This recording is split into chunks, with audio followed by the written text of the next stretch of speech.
how can you do it? It's not your job. Who's going to let you? And what can be done? Triage. You can find out what the numbers are.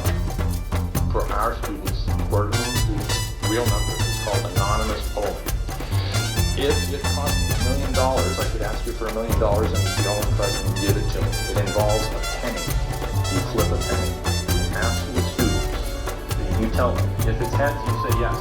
If it's tails, you answer the question. I had planned on giving you each penny and inquiring as to whether your favorite pie was apple or pumpkin. It's a bit complicated because you can't answer, so I'm going to skip ahead. We could still do it. I could ask you to write on a piece of paper. Take the top or the bottom. I could ask you to do it now if I can't ask you for your permission. But let's say you were to write on a piece of paper.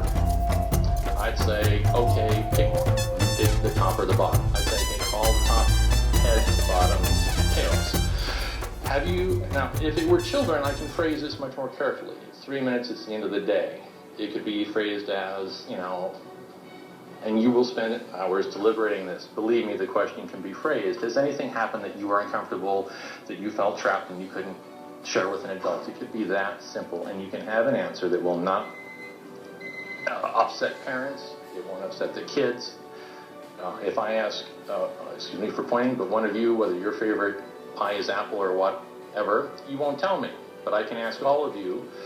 You'll say heads, heads, tails, tails, heads, heads, heads, tails, tails. None of you will know whose favorite pie or whatever. Okay, so we can ask our children these tough questions. That is not an excuse. I'm out of time. Yes, wrap up, please. To wrap up, please consider, and perhaps we should have a discussion. We could have a meeting, board meetings, talk with you people, whatever is necessary. One thing I was very encouraged, you are all so motivated, and we're all talking about money. Please don't think about any of these things. It's not an issue of money.